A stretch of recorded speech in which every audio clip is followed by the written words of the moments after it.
warahmatullahi wabarakatuh. Selamat siang dan salam sejahtera untuk kita semua. Pertama-tama marilah kita panjatkan puji dan syukur kehadirat Allah Subhanahu wa taala yang mana berkat rahmat dan hidayahnya kita dengan kesadaran penuh dapat hadir di acara seminar pada siang hari ini.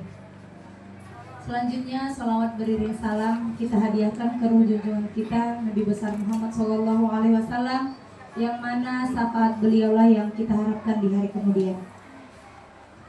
Yang terhormat Ibu Kepala SD Negeri 1080 Gunung Tua, yang kami hormati selaku narasumber pada hari ini yaitu Bapak Rojiun Siregar. Kemudian yang kami hormati Bapak dan Ibu hadirin sekalian. Baiklah, Bapak Ibu, sebelum kita lanjut ke acara, saya ingin memberikan sebuah pantun. Boleh ya Bapak Ibu? Duduk di meja sambil makan, pemandangannya hutan ilalang. Beribu terima kasih kami haturkan teruntuk Bapak Ibu yang telah datang. Baiklah Bapak Ibu, adapun tertib acara kita pada kegiatan seminar pada siang hari ini, yang pertama pembukaan oleh protokol yang sudah saya buka tadi. Kemudian yang kedua adalah menyanyikan lagu kebangsaan Indonesia Raya. Yang ketiga pembacaan doa yang nanti akan dipimpin oleh Bapak Zainal Harahap. Kemudian yang keempat bimbingan dan arahan sekaligus membuka kegiatan oleh Kepala SD Negeri 1080 Gunung Tua. Selanjutnya adalah penyampaian materi dari narasumber yaitu Bapak Rojiun Siregar. Kemudian sesi tanya jawab, selanjutnya penutup dan foto bersama. Baiklah Bapak Ibu, untuk melanjutkan acara kegiatan seminar kita ini atau seminar pendidikan yang bertajuk pengabdian kepada masyarakat dengan tema matematika praktis dalam kehidupan sehari-hari. Kita harapkan setelah selesainya nanti seminar ini akan memberikan manfaat bagi kita, khususnya Bapak Ibu guru di SD Negeri 1080 Gunung Tua. Baiklah Bapak Ibu, mari kita bersama-sama menyanyikan lagu Indonesia Raya. Kepada seluruh hadirin dimohon untuk berdiri.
Hadirin dipersilakan duduk kembali. Baiklah Bapak Ibu, selanjutnya untuk mengawali seminar kita hari ini, marilah sama-sama kita berdoa agar acara kita ini berjalan lancar dan dapat memberikan manfaat untuk kita semua. Pada kesempatan kali ini doa akan dipimpin oleh Bapak Jainal Harahap. Kepada Bapak kami persilakan.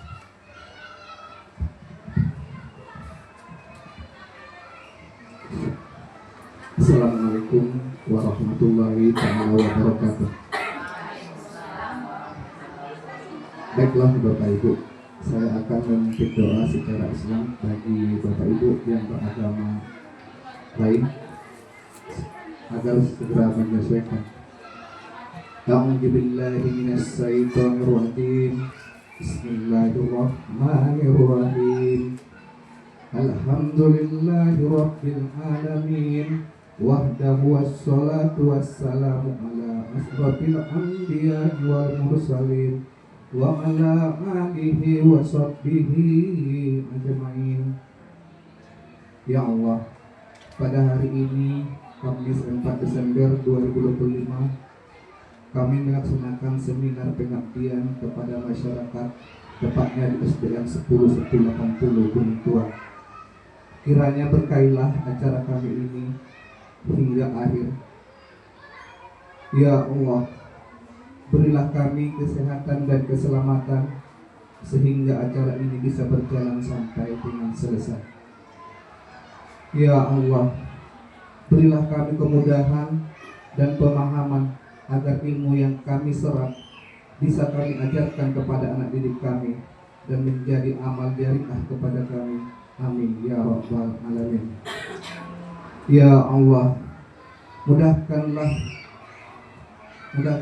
urusan kami dan jadikanlah kami orang-orang yang terus taat dan sabar dalam menjalani kehidupan ini. Rabbana atina fid dunya hasanah wa fil akhirati hasanah wa qina adzabannar. Wa sallallahu ala sayyidina Muhammad wa ala ali sayyidina Muhammad walhamdulillahi rabbil alamin.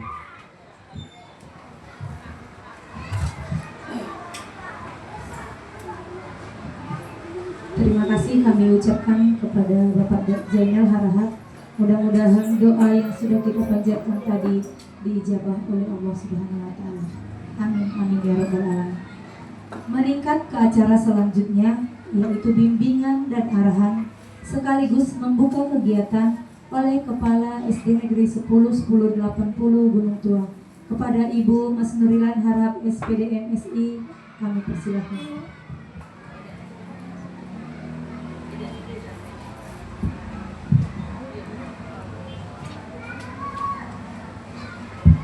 Bismillahirrahmanirrahim. Assalamualaikum warahmatullahi wabarakatuh.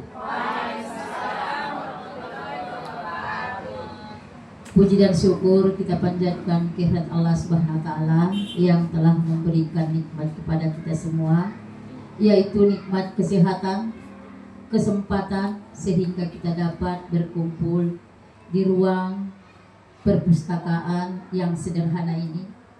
Dan salam bersalam ke junjungan kita Nabi Muhammad Sallallahu Alaihi Wasallam. Yang terhormat Bapak Guru dari SMA Negeri 1 Padang Bola, dan yang saya banggakan Bapak dan Ibu tenaga pengajar SD Negeri 1 Gunung Tua. Pada siang hari ini kita melaksanakan kegiatan, yaitu kegiatan seminar yang diadakan oleh Bapak dari Guru SMA Negeri 1 Gunung Tua, yaitu pengabdian kepada masyarakat dengan tema matematika praktis untuk kehidupan sehari-hari. Saya mengucapkan banyak terima kasih kepada Bapak yang telah memilih sekolah kita sebagai tempat seminar. Mudah-mudahan nanti Pak, guru saya ini semua nanti setelah mendapat masukan atau bimbingan dari Bapak, guru kami, mudah-mudahan dapat menularkannya nanti baik untuk dirinya sendiri dalam kehidupan sehari-hari maupun bagi anak kami. untuk menjadi generasi bangsa agar cita-cita mereka tercapai. Sekali lagi saya selaku kepala sekolah mengucapkan banyak terima kasih atas pilihan Bapak ke sekolah kami ini untuk menyampaikan ilmu yang bermanfaat ini. Dan harapan saya kepada Bapak Ibu guru semua, tetap semangat ya Bapak Ibu dalam mengikuti kegiatan ini. Karena ini nanti saya lihat dari ini pengabdian kepada masyarakat, banyak manfaatnya bagi kita ya Bapak Ibu. Nah, itu harapan kami. Dan saya juga dari judulnya ini sangat-sangat menarik Pak ya. Kehidupan sehari-hari ya. Nah, jadi tolong kita ikuti semaksimal mungkin. Nah, kira-kira demikian Pak yang dapat saya sampaikan. Mudah-mudahan kita semua kegiatan kita ini lancar dan sukses, tidak ada hambatan. Dan acara ini kita buka dengan ucapan Bismillahirrahmanirrahim. Assalamualaikum warahmatullahi wabarakatuh.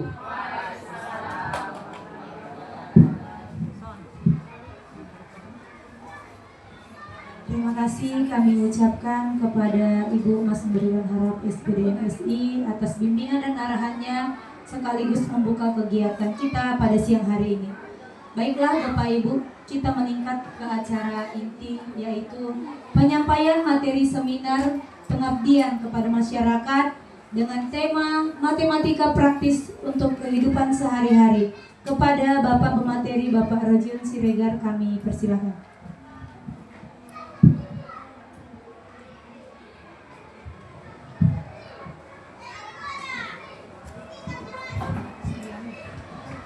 Assalamualaikum warahmatullahi wabarakatuh. Alhamdulillah, puji syukur mari kita panjatkan hadirat Allah Subhanahu wa taala. Pada hari ini kita masih dapat berkumpul di ruangan ini dalam rangka seminar pengabdian para masyarakat sebagai tugas mahasiswa pasca sarjana. Selawat dan salam mari kita liahkan ke Nabi Muhammad SAW. Semoga kita mendapat syafaat di kemudian hari. Yang terhormat Ibu Kepala SD Negeri 1080 Gunung Tua, yang kami hormati Bapak Ibu guru yang telah hadir di ruangan ini. Sekali lagi kami mengucapkan banyak terima kasih kepada Ibu Kepala Sekolah dan Bapak Ibu guru lainnya yang telah dapat hadir di sini. Merupakan suatu kehormatan bagi saya Bapak Ibu hadir di sini dalam kondisi sehat walafiat, kemudian dapat hadir di sini sesuai dengan undangan yang disampaikan oleh Ibu Kepala Sekolah. Bapak Ibu yang kami hormati, sesuai dengan hari ini adalah seminar pengabdian masyarakat. Artinya Bapak Ibu, ini bagian dari tugas mahasiswa pasca sarjana di Universitas Islam UIN Sahada Padang Sidimpuan, Tadris Matematika.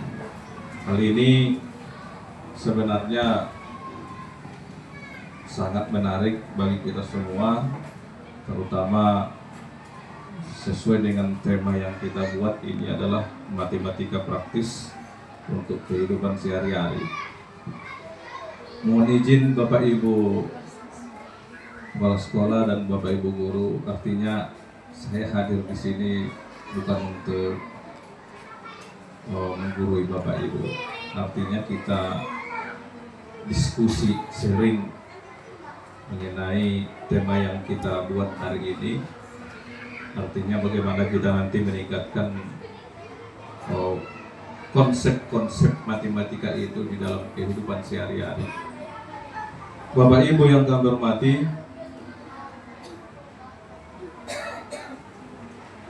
ini matematika itu susah dan tidak berguna. Sesuai dengan ini, apakah matematika itu susah atau tidak? Faktanya banyak anggota masyarakat yang trauma dan tidak percaya diri dengan matematika. hal ini juga sesuai dengan beberapa hari ini ada statement dari Mendiknasmen bahwa matematika TKA itu jeblok begitu ya Bapak Ibu. Nah, ini merupakan trauma bagi kita. Kemudian 73% masyarakat dewasa mengalami math anxiety atau kecemasan matematika. Artinya Bapak Ibu, lebih dari 50% kita ini merasa kecemas dengan matematika ini. Padahal mungkin kalau kita coba masuk lebih dalam lagi, mungkin matematika ini adalah sangat menyenangkan. Yang berikutnya adalah kecemasan oleh 65% kesalahan pengambilan keputusan finansial disebabkan oleh pemahaman matematika yang lemah. Ini juga merupakan dasar atau pandangan kita kenapa matematika itu susah. Kita mendengar matematika itu sudah terdoktrin di dalam pikiran kita bahwa matematika ini adalah susah, sehingga kita sebagai pendidik Bapak Ibu agak butuh sebuah pemikiran atau inovasi agar peserta didik kita ini bisa nanti tidak merasa cemas dengan matematika ini. Ditambah dengan serangan dari gadget yang membuat anak-anak kita ini merasa malas dengan tantangan gitu Bapak Ibu. Hal ini kami berharap kepada kita semua, Bapak Ibu guru, tetap semangat dalam mendidik anak-anak kita. Berikutnya adalah banyak potensi masyarakat yang tidak tergali karena ketakutan terhadap matematika. Ini jelas Bapak Ibu, karena kita takut dengan matematika ini sehingga segala potensi yang ada di dalam anak-anak kita, baik di tingkat SD, tingkat SMA dan sebagainya, ini tidak tergali dengan baik. Ada solusi yang kita ini dapatkan matematika praktis sebagai jembatan. Ini pandangan pada kita Bapak Ibu, bukan berarti apa yang kita sampaikan ini nanti adalah 100% benar menurut kita. Tapi sesuai dengan kondisi di dalam kelas ataupun di dalam situasi yang berbeda. Apa itu matematika praktis? Matematika praktis adalah penggunaan konsep, rumus, dan keterampilan matematika untuk menyelesaikan masalah nyata dalam kehidupan sehari-hari. Nah, ini masalah nyata. Artinya ini nanti Bapak Ibu harus berhubungan dengan yang terbaru saat ini adalah etnomatematika. Artinya menggabungkan matematika itu dengan budaya tertentu di dalam daerah. Fokusnya bukan pada teori rumit, tetapi pada manfaat langsung yang bisa kita rasakan. Sebenarnya ini memang sudah terjadi sebenarnya mengalir di dalam kehidupan kita sehari-hari. Hanya saja ini mungkin belum kita deteksi, belum kita sampaikan kepada anak-anak didik kita. Hal ini membuat konteksnya itu tidak bermanfaat bagi anak-anak kita. Matematika yang langsung aplikatif dalam kehidupan sehari-hari fokus pada pemecahan masalah nyata. Ini masalah yang nyata. Artinya sesuai dengan konsep pendidikan ataupun esensi pendidikan itu adalah mencerdaskan kehidupan bangsa kita ini, bahwa kita dituntut untuk selalu inovasi terhadap pendidikan ini, yaitu pemecahan masalah nyata. Apa yang terjadi dalam kehidupan kita, terutama dalam kondisi yang serba canggih sekarang ini, tentu permasalahan-permasalahan nyata banyak kita lihat dalam kehidupan sehari-hari. Dan hal itu adalah berhubungan dengan konsep-konsep matematika. Berikutnya adalah pengambilan keputusan. Yang jelas bahwa pengambilan keputusan, setiap keputusan yang mau kita ambil ini konsepnya harus dipertimbangkan. Ada yang mau kita pertimbangkan hal ini, bagaimana nanti kalau keputusannya seperti ini, apa yang akan terjadi. Kemudian ini tuntutan ini keterampilan hidup atau life skill. Anak-anak kita arahkan, kita tuntun, kita bimbing untuk mempunyai keterampilan dalam hidup, life skill. Kemudian ciri-ciri matematika praktis, ada konkret terkait dengan situasi dan kebutuhan hidup sehari-hari, nyata. Hal ini berhubungan dengan konteks-konteks yang ada dalam materi pembelajaran. Itu kita hubungkan dengan nyata dalam kehidupan sehari-hari anak-anak itu, agar mereka merasa lebih belajar itu lebih bermakna. Kemudian sederhana maksudnya di sini menggunakan perhitungan dasar yang mudah diterapkan. Artinya Bapak Ibu bahwa konsep yang kita bangun itu jangan kita merasa susah, karena banyak yang sederhana yang mau kita ambil di sini. Yang berikutnya adalah fungsional, membantu mengambil keputusan yang tepat. Nah, ini tadi teknik pengambilan keputusan, bahwa kita dibantu oleh dasar-dasar matematika itu sendiri. Kemudian aplikatif, langsung digunakan dalam aktivitas harian.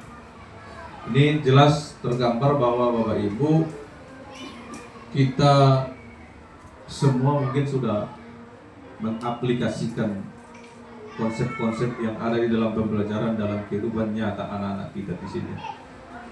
Berikutnya contoh penerapan matematika praktis. Nah, ini menghitung pengeluaran, diskon, dan anggaran belanja. Ini semua menggunakan konsep-konsep dari matematika itu sendiri. Ya, saya pikir yang hadir di depan saya ini memang sudah, kalau ini menghitung pengeluaran, diskon, dan sebagainya, ini sudah pada pintar-pintar ini semua. Dulu kalau nilainya A+ lah ini semua ya Bapak Ibu ya. Kemudian mengukur bahan makanan, ini juga kalau tidak ini terjadi di bahan makanan ini, mungkin kami memasak di dapur ini. Luas ruangan, ini tukang loh kan. Kemudian waktu perjalanan, ini konsep matematika juga. Kemudian membaca data dalam grafik, tabel, dan aplikasi digital. Nah, ini membaca data ini sebenarnya boleh dengan adanya papan interaktif ini. Sebenarnya kalau kita bergiliran ini bisa ditampilkan kepada anak-anak. Nah, jadi ada didukung sekarang ini adalah AI. Nah, ada aplikasi-aplikasi yang berhubungan dengan matematika, membaca grafik, tabel, dan sebagainya itu. Nanti Bapak Ibu boleh dibuka itu GeoGebra kan begitu. GeoGebra itu nyata dalam kehidupan sehari-hari, apalagi ditampilkan di papan ini.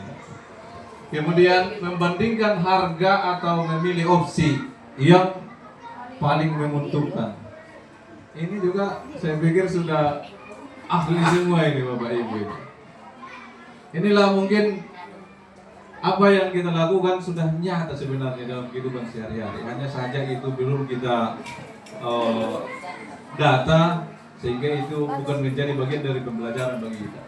Kemudian mengatur jadwal, jarak, kecepatan, dan efisiensi kegiatan. Semua berkaitan dengan matematika.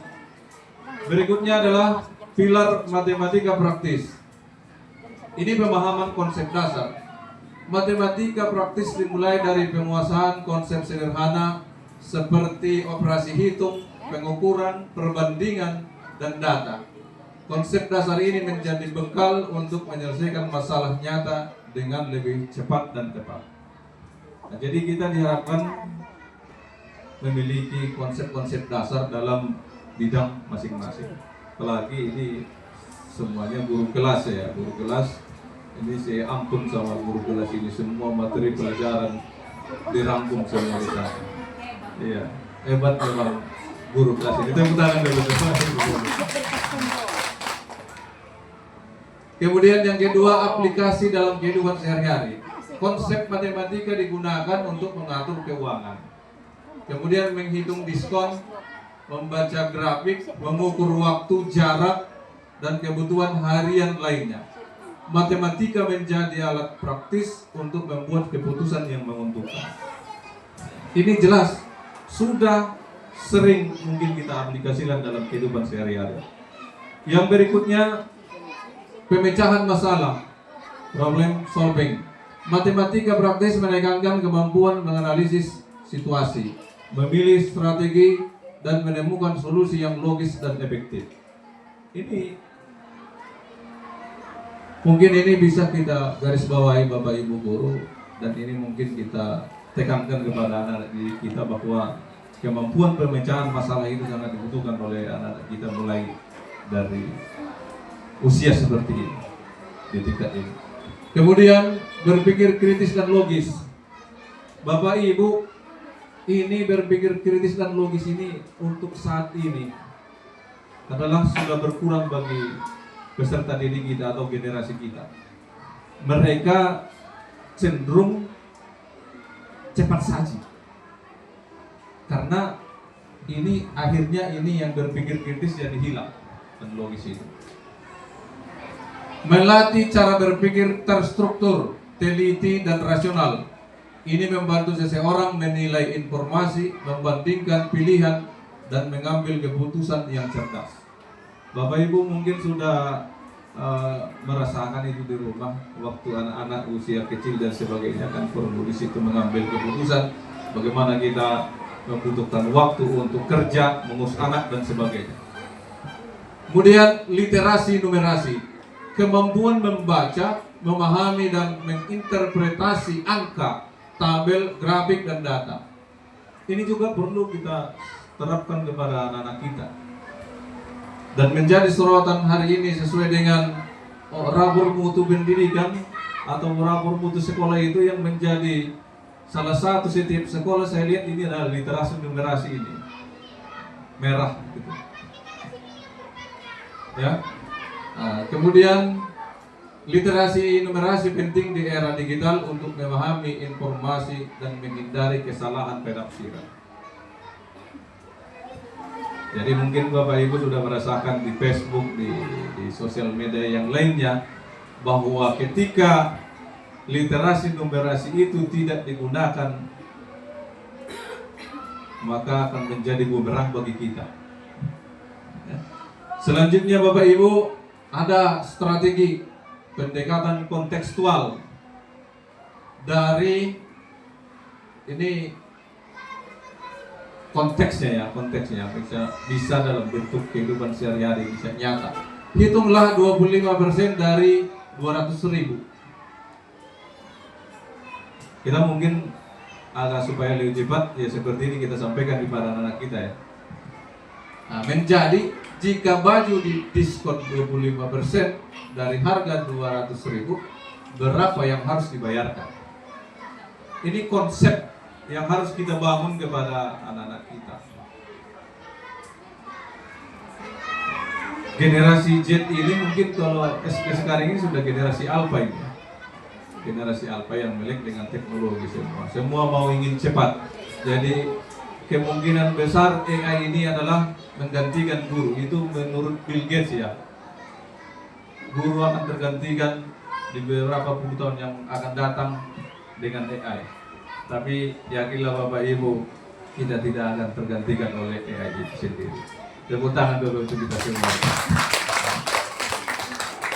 Yang kedua, ada strategi problem based learning. Ini langkah-langkah, saya pikir Bapak Ibu sudah membuat model-model pembelajaran seperti ini yang sesuai dengan kurikulum Merdeka saat ini. Maka yang paling dibuat adalah ini PBL, ada PBJL itu mungkin PJBL ya. PJBL itu mungkin kalau usia seperti sekolah dasar mungkin belum bisa ya, terlalu banyak. Nah, jadi kita buat ini PBL. Kemudian kalau inquiry mungkin belum bisa dilaksanakan. Ini menyajikan sajian kasus nyata, kemudian bimbing analisis masalah, ada memfasilitasi pencarian solusi, kemudian diskusikan, implementasikan. Jadi kalau konsep ini mungkin kita bangun di dalam pembelajaran kita sehari-hari, apalagi terhadap konsep matematika itu, mungkin anak-anak kita ini diharapkan bisa mencapai untuk generasi emas tahun 2045 itu. Kemudian ini contoh kasusnya bagaimana mengatur budget keluarga dengan penghasilan 3 juta per bulan.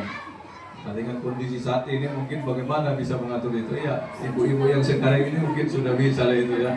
Ini mungkin sudah lebih ya, Bapak Ibu ya. Bisa lebih, bisa tidak. Berikutnya strategi 3 penggunaan alat bantu sederhana. Ini sebenarnya ada sisi baiknya, ada sisi buruknya kepada anak-anak kita. Ketika alat bantu ini digunakan kepada anak-anak kita, maka anak-anak itu tidak mau berpikir kritis lagi.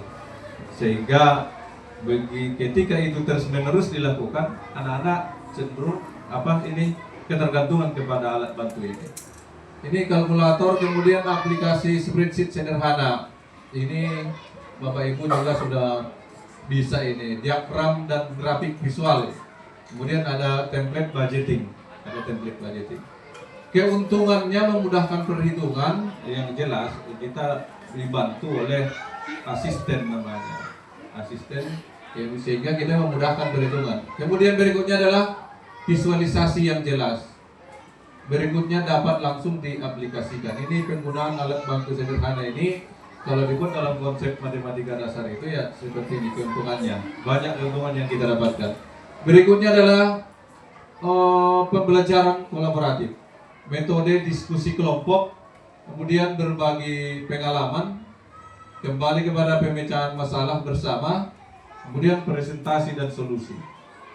Ini kolaborasi ini sangat dianjurkan kepada kita semua. Hanya saja mungkin terjadi perbedaan pendapat di antara kita bersama, sehingga kata kolaborasi itu mungkin agak susah kita lakukan. Tapi kami yakin Bapak Ibu semuanya, ketika kita satu tujuan, maka kolaborasi akan kita tercapai secara bersama-sama. Berikutnya, ini studi kasus matematika praktis dalam kehidupan nyata. 1. Mengatur belanja dengan budget terbatas. Pola yang kita buat adalah situasi. Bagaimana situasinya? Anda punya uang 100.000 untuk belanja mingguan. Kemudian analisis. Kita analisis bahwa situasi itu bagaimana bisa kita buat dengan uang 100.000 itu untuk belanja mingguan, apakah bisa? Kemudian membandingkan harga, menghitung total dan memilih barang. Dan yang paling penting, berikutnya strategi. Membuat daftar prioritas dan memilih kombinasi barang yang sesuai anggaran. Solusi, belanja tetap lengkap tanpa melebihi budget. Ini juga Bapak Ibu mungkin ini sudah terlaksana dengan baik ya di rumah tangga. Baik di dalam kehidupan pembelajaran di kelas, kita sampaikan kepada anak-anak kita bahwa kalian harus menabung seperti ini kan. Uang keluarnya seperti ini kita terapkan sebenarnya kepada anak-anak kita. Hal ini sebenarnya bagus, tapi kadang-kadang anak-anak kita belum dapat menyentuh pemikiran mereka. Yang kedua adalah menentukan rute perjalanan cepat. Ini juga situasi ini sudah dibantu kita dengan Google Map. Ya, Google Map. Sebelum kita menuju suatu tujuan, kita perlu membaca situasi, kemudian menganalisis, kemudian strateginya apa, solusinya apa. Kalau ternyata tidak sesuai dengan yang kita bayangkan, maka perjalanan mungkin bisa terhambat. Kemudian menghitung diskon untuk memilih harga terbaik. Ini juga saya pikir Bapak Ibu guru di sini, apalagi yang kamu ibu ya kan, ini sudah jelas. ada situasinya. Situasinya bagaimana sudah tahu semua, kemudian analisisnya bagaimana, kemudian strateginya dan solusinya. Yang berikutnya ini, yang keempat ini mungkin sangat cocok rekomendasi kepada kita, yaitu mengatur waktu belajar. Ini situasi ada 3 tugas yang harus diselesaikan hari ini dengan tingkat kesulitan yang berbeda. Tapi Menteri Pendidikan kita melalui sebuah surat kita dilarang untuk memberikan tugas-tugas yang berat kepada anak ini sekarang. Ya, makanya kita Bapak Ibu, agar anak-anak kita ini tidak tidak larut dalam kebiasaan mereka yang tidak memiliki tantangan dalam pembelajaran, maka kita harus mengatur apa tugas yang harus kita berikan kepada anak didik kita. Apalagi ini kalau guru kelas mungkin bisa lah, tapi kalau kami yang mata pelajaran ini mungkin ada 8 mata pelajaran satu hari, mungkin setiap mata pelajaran memberikan 1, sudah 8 tugas anak-anak kita. Tapi kalau di tingkat sekolah dasar itu guru kelas mungkin sudah tahu semua mata pelajaran itu hanya satu guru yang menyampaikan, sehingga beliau tahu bahwa tugas-tugas anak ini bisa dilakukan atau diberikan apa tidak. Kemudian ini mengenai mengatur waktu belajar ini, mungkin ini perlu kita sosialisasikan kepada anak-anak kita, khususnya untuk yang kelas tinggi ya, yang kelas tinggi. Berikutnya adalah mengukur kebutuhan cat untuk kamar. Di situasinya apa? Kemudian analisis, kalau belum perlu dicat, apalagi keuangan belum ada, ya ini namanya menghitung atau mengukur kebutuhan. Solusinya apa? Dan sebagainya, dan sebagainya. Artinya ini studi kasus yang kita berikan Bapak Ibu yang sudah nyata di dalam kehidupan kita sehari-hari. Nah, berikutnya Bapak Ibu, ini tips sukses untuk guru. Artinya jadilah fasilitator, bukan pengajar. Fasilitator berarti memfasilitasi anak-anak kita, membimbing, mengarahkan, mendidik. Di samping kita mengajar. Saya pikir kita salut dengan guru-guru SD ini ya, dengan usia 6 tahun, 7 tahun sampai dengan 12 tahun bisa membimbing, mengarahkan anak-anak kita itu. Kita keluar setukin matangis di Sadul. Sadul. Ini mungkin yang dihadapi oleh Bapak Ibu guru di SD. Ya, jadi kami salut dengan itu. Terima kasih kami ucapkan kepada Bapak Ibu yang telah bertahan hingga saat ini menghadapi anak-anak kita ya begitu. Nanti apalagi generasi alfa yang harus kita hadapi ini makin susah Bapak Ibu. Berikutnya, dengarkan lebih banyak. Ini menurut Baden Powell, di Baden Powell kita harus lebih banyak mendengarkan daripada tidak berbicara. Harus lebih banyak mendengarkan. Kemudian hargai pengalaman siswa. Bagaimana dengan Bapak Ibu? Apakah sudah kita lakukan itu? Menghargai pengalaman siswa. Walaupun yang dia lakukan itu salah, baik menurut aturan ataupun norma. Tapi yang kita lihat di situ adalah tingkat pencapaian kompetensi akademiknya yang kita lihat di situ. Kalau dari sisi itu mungkin kita merasa bersyukur bahwa kita masih bisa. Berikutnya mulai dari yang sederhana. Ini mulai dari yang sederhana mungkin sudah dapat kita lakukan Bapak Ibu semua. Selanjutnya adalah ini biar suasana nyaman dan tidak menakutkan. Nyaman dan tidak menakutkan. Saya pikir ini sudah kita laksanakan semua. Tim sukses ini kami hanya mungkin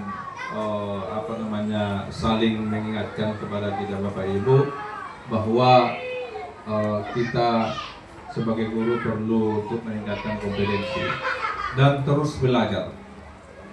Kemudian indikator sukses ini siswa mampu aplikasi langsung. Di tingkat sekolah dasar mungkin kita perlu ekstra keras untuk membimbing anak-anak kita ini agar bisa mengaplikasikan langsung kompetensinya. Kemudian percaya diri dalam menghitung. Kemudian berikutnya adalah membuat keputusan finansial lebih baik. Dan selanjutnya adalah mau belajar matematika lebih lanjut. Artinya Bapak Ibu, dari konsep-konsep yang kita tawarkan ini, semua ini adalah ada hubungannya dengan pendekatan budaya, yaitu matematika, etnomatematika itu sendiri. Bahwa kita harus menggunakan konsep-konsep pendidikan yang mengandung unsur-unsur budaya di dalam di daerah tertentu. Kalau di daerah kita ini mungkin budaya kita adalah seperti ini, maka kondisi matematikanya itu adalah harus sesuai dengan konsep-konsep nyata yang ada di dalam kehidupan sehari-hari anak-anak kita. Kemudian tantangan dan solusi. Ada tantangan Math and City. Ini solusinya mulai dengan cerita sukses. Ini tadi kecemasan matematika itu sendiri. Kecemasan, maka solusinya adalah mulai dengan cerita sukses. Agar anak-anak kita itu tidak cemas, tidak takut dengan matematika itu, maka kita mulai dari cerita-cerita yang enak kepada anak-anak kita. Bahwa si ini sukses. Kemudian tidak percaya diri. Ini juga banyak anak-anak kita ini yang tidak percaya diri. Maka tugas kita Bapak Ibu untuk membimbing anak-anak kita ini agar mereka tumbuh dan berkembang, agar lebih percaya diri. Ini beri contoh yang sederhana dulu. Kita berikan contoh yang paling sederhana kepada anak-anak kita. Berikutnya ini heterogenitas siswa, heterogen. Ya. Siswa kita itu terdiri dari beberapa karakter. Ada yang seperti ini, ada yang mudah menangkap pelajaran, ada yang tidak ini, dan sebagainya. Maka ini solusinya salah satunya adalah gunakan kelompok belajar. Anak-anak kita ini digunakan kelompok belajar, tapi jangan dibuat homogen ya Bapak Ibu, jangan yang homogen. Yang pintar di kelompok yang pintar, yang tidak pintar. Nah ini mungkin akan membuat nanti anak-anak kita ini merasa ini dikelompok-kelompokkan, ada diskriminasi di situ. Kemudian waktu terbatas, solusinya adalah fokus pada topik paling urgen. Artinya mana yang paling penting, yang harus kita sampaikan kepada anak-anak kita, maka sesuai dengan waktu yang kita butuhkan, maka itulah yang harus kita sampaikan kepada anak-anak kita. Matematika bukan untuk dihafal, tetapi untuk hidup. Mungkin ini yang bisa kami sampaikan Bapak Ibu. Mudah-mudahan apa yang kita sampaikan ini, matematika praktis ini dalam kehidupan sehari-hari, intinya adalah menggabungkan konsep-konsep etnomatematika, yaitu penggabungan dari matematika itu dengan budaya yang tercipta di daerah tertentu.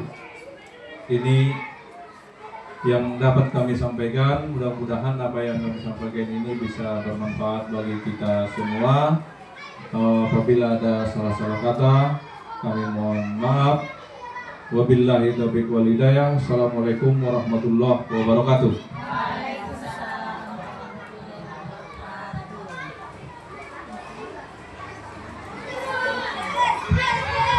Terima kasih kami ucapkan kepada Bapak Rajian Siregar yang telah menyampaikan materi tentang matematika praktis untuk kehidupan sehari-hari. Untuk selanjutnya Bapak Ibu, jika ada dari Bapak Ibu yang ingin bertanya atau berdiskusi terkait materi yang sudah disampaikan oleh Bapak tersebut, kami persilahkan. Iya, silakan Ibu. Baiklah, terima kasih kepada Ibu Moderator, Ibu MC atas kesempatannya. Izin bertanya kepada Bapak Pemateri. Yang ingin saya tanyakan adalah terkait tadi tentang fokus pada hal yang urgent dalam aplikasi matematika dalam kehidupan sehari-hari, termasuk kepada kondisi kita di kelas. Jadi begini Pak, tadi yang saya tangkap fokus kepada hal yang urgent, yang utama dulu, yang penting dulu. Jadi gini Pak, berarti nggak ada salahnya jika di dalam kelas, kayak kami kan kelas 4 itu ada di fase B. Di fase B itu seharusnya siswa itu, murid itu sudah paham tentang perkalian dan pembagian. Jika perkalian dan pembagiannya nggak mantap konsepnya, nggak duduk, kita kan mau masuk pecahan Pak. Jadi nggak apa-apa kan kalau perkalian dan pembagian ini dulu, misalnya kan jatahnya itu sebulan pembelajarannya untuk perkalian dan pembagian bilangan caca. Jadi misalnya kami pakai waktu lebih dari sebulan untuk hal perkalian dan pembagian. Itu bagaimana menurut pendapat Bapak jika kami laksanakan itu di lapangan? Terima kasih Pak. Terima kasih kepada Ibu Haywana. Kepada Bapak kami persilakan untuk menjawab. Terima kasih pertanyaan. Kalau ini sebenarnya menarik sekali ya. Bagaimana yang kami tangkap itu fokus pada topik yang paling urgent kan begitu. Mana kira-kira yang paling bermanfaat atau apa yang paling kita sampaikan kepada anak kita, maka itulah yang kita kerjakan kan begitu. Nah, saya yakin bahwa Bapak Ibu semua yang guru di sini, apalagi kelas 4 itu fase B. Fase B artinya seiring dengan bertambahnya usia kan begitu. Maka anak-anak ini perlu diberikan pemahaman terhadap pola pikir yang harus dibangunkan kepada mereka. Nah, kemudian terkait dengan pertanyaan bahwa ini adalah sebenarnya bagian dari tantangan kurikulum. Kurikulum Merdeka mengamanahkan kepada kita bahwa kita itu harus menyelesaikan semua materi yang ada. Akhirnya kita merasa harus kita kejar, kan begitu, harus kita kejar. Kalau masalah hasilnya itu nanti belakangan mungkin, belakangan. Tapi pada kenyataannya, kalau itu terus-menerus kita laksanakan, maka 10 tahun yang akan datang akan terjadilah hal-hal yang seperti ini. Sehingga anak-anak di 5 atau 6 tahun ke depan tidak akan ada yang bisa matematika itu.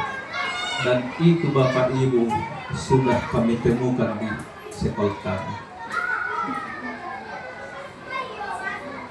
Nah, kalau kita memberikan kemudahan kepada peserta didik kita, maka yang terjadi adalah generasi ini akan rapuh nanti di kemudian hari, tidak akan mau bertanggung jawab. Oleh karena itu, tantangan dan solusi ini terutama dengan waktu yang terbatas ini, terbatas waktu kita ini, maka fokus pada topik yang paling kita yakini bahwa kita akan memperdalam salah satu materi yang menurut kita adalah ini penting bagi mereka.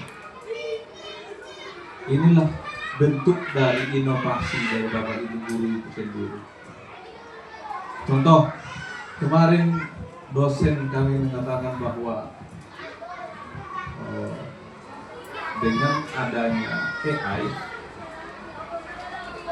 kita tidak usah melawan itu. Jangan kita lawan AI itu. Artinya itu sangat mengganggu kita. Tapi jadikanlah itu sebagai asisten kita. Apa yang menurut kita perlu, kita hanya tinggal ketik tolong buatkan ini. Kita enter, maka keluar bukti itu. Ini asisten bagi kita Bapak Ibu. Memudahkan kita untuk berinovasi dalam hal pembelajaran, terutama di kurikulum Merdeka ini. Menurut pemahaman saya bahwa tidak mesti materi yang ada di capaian pembelajaran itu kita tuntaskan. Kalau memang waktunya terbatas, hanya disenggol-senggol sedikit setiap materi-materi yang ada, tapi tidak bermakna bagi anak-anak kita, akhirnya konsepnya itu, konsep dasarnya itu nanti sudah rusak. Jadi Bapak Ibu, itu juga saya alami di SMA, mata pelajaran fisika, ya kan, mata pelajaran fisika.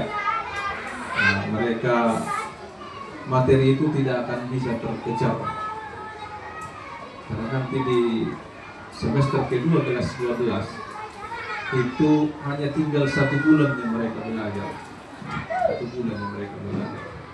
Jadi bagaimana menuntaskannya yang 6 dulu kompetensi dasar ya, yang 6 kompetensi dasar itu diselesaikan dalam 1 bulan kan tidak mungkin. Maka saya berpikir saat itu mana yang lebih penting dari saya, dan itu berkaitan dengan materi di semester 1 ini yang saya sampaikan. Nah, jadi kira-kira seperti itu konsep yang kita bangun, Bu. Terutama sepertinya begini, kita harus menekankan kepada anak kita apalah sebenarnya perbedaan minus dengan negatif, kan begitu. Di mana penempatan minus itu dan di mana penempatan negatif. Ini konsep ini sebenarnya mari kita sampaikan kepada anak kita. Posisi tanda ini di mana kalau dia minus, di mana? Kalau minus di antara 2 angka, kan begitu. Karena itu operasi hitung. Kalau kita mau mengatakan minus, berarti itu operasi hitung. Dan itu tanda itu berada di antara 2 angka. Contoh 8 kurang 5 gitu. Tanda kurang itu adalah minus. Tapi kalau hanya berdiri 1 angka dan di depannya ada tanda kurang, itu baru negatif kita katakan. Jangan kita bilang minus 3 gitu, tapi negatif 3 gitu. Jadi konsep-konsep ini sebenarnya kalau ini kita berdalam, ya anak-anak kita mungkin matematikanya itu bisa nanti jadi bermakna bagi mereka. Seperti itu kira-kira contohnya Bapak Ibu. Mudah-mudahan ini bisa menjawab. Terima kasih. Assalamualaikum warahmatullahi wabarakatuh. Itulah tadi jawaban dari pertanyaan Ibu Wahyuana dari Bapak narasumber. Bagaimana Ibu Ayu? Apakah sudah menjawab pertanyaan Ibu? Iya, terima kasih.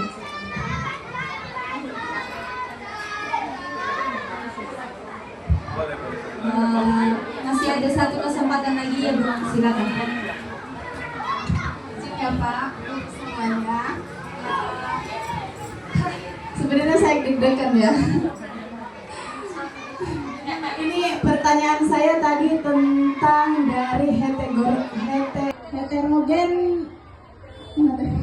heterogenitas siswa. Nah, di sini gunakan kelompok belajar. Ini ya Pak, sedikit sharing ya Bu. Dari hal tersebut, gunakan kelompok belajar dari pembelajaran mendalam yang kita sekarang sedang terapkan. Ada sedikit yang menyangkut tadi ya. Kalau di kalangan SD tadi kan Pak, kalau di kalangan di SMA, tingkat SMP atau SMA, ketika kita mengelompokkan kelompok belajar itu tidak hanya orang pintar dengan orang pintar, jadi kita harus mensamaratakan ya kan Pak. Tapi kalau berdasarkan penemuan kami di tingkat SD, penemuan saya Pak terutama, di tingkat apalagi saya guru kelas 2, kelas rendah, di situ saya menggunakan kelompok belajar berdasarkan tingkat kemampuannya Bapak.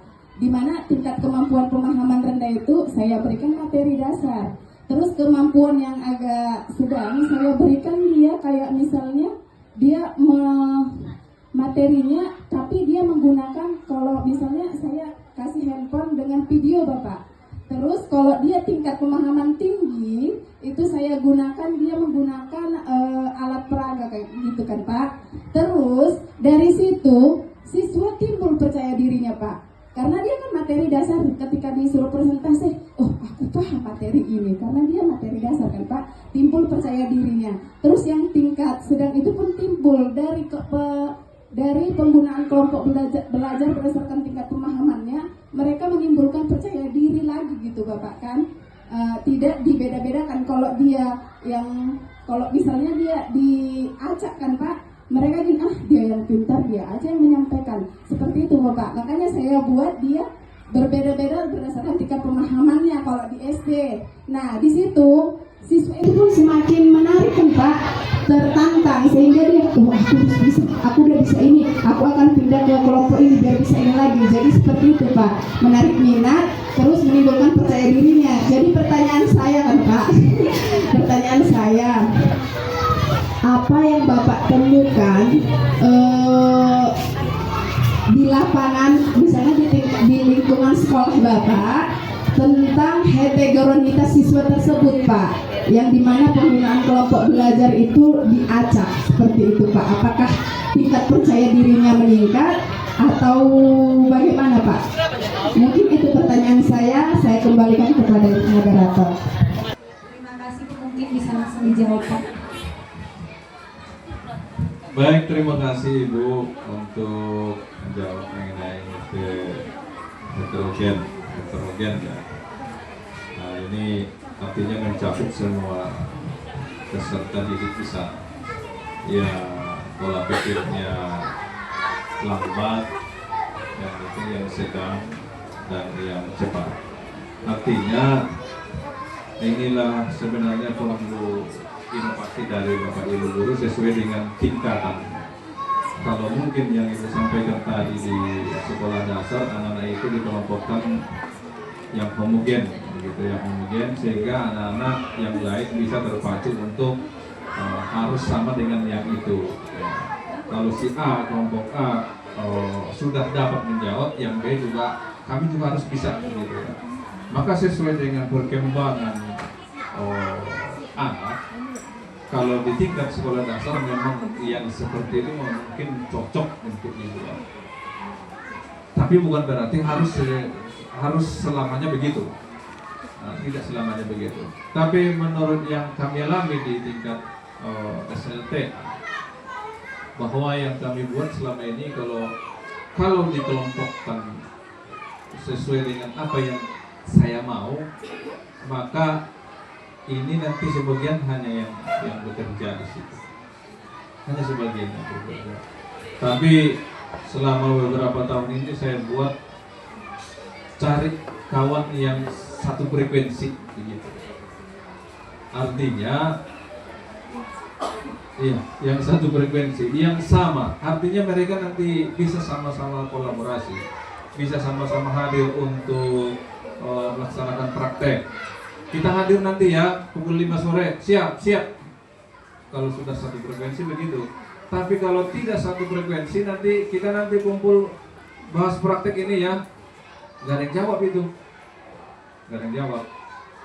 Nah, namun tantangannya untuk yang ini, yang homogen, yang seperti ini, yang satu frekuensi ini, harus tetap kita awasi. Karena yang lainnya nanti ada yang levelnya memang itu keberanian untuk bertanya dan menyampaikan pendapat juga kurang. Tapi mereka paham. Tapi menyampaikan untuk berdiri saja untuk berbicara itu tidak ada mental, kan begitu.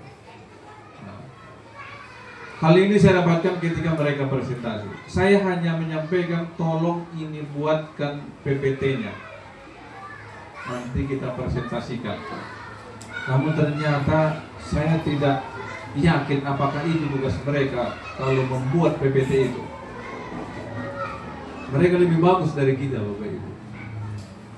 Nah, jadi artinya Bapak Ibu, kita harus bimbing mereka dengan zaman teknologi, arahkan mereka ke sana. Saya pikir begitu ya Bu, untuk tingkat sekolah dasar mungkin homogen dan homogennya itu mungkin bisa, masih ada terbaca, apalagi ini kelas 2 ya, kelas 2 masih semangatnya untuk belajar itu. Tapi kalau sudah kelas 6 itu usianya sudah berbeda, jadi ada hal-hal yang berkaitan dengan itu lagi. Sama seperti kita ini Bapak Ibu guru, kalau kita yang sudah tua ini mungkin niat untuk belajar meningkatkan kompetensi juga akan semakin berkurang ya Bapak Ibu ya. Jadi kira-kira seperti itu. Jadi bukan berarti yang muda-muda harus kita tonjolkan, tapi harus tetap bimbingan kita yang tua-tua Bapak Ibu. Demikian Bapak Ibu. Terima kasih jawabannya Bapak narasumber. Kepada Ibu Fauziah, apakah penjelasan dari Bapak narasumber tadi sudah menjawab pertanyaan Ibu? Sudah. Terima kasih.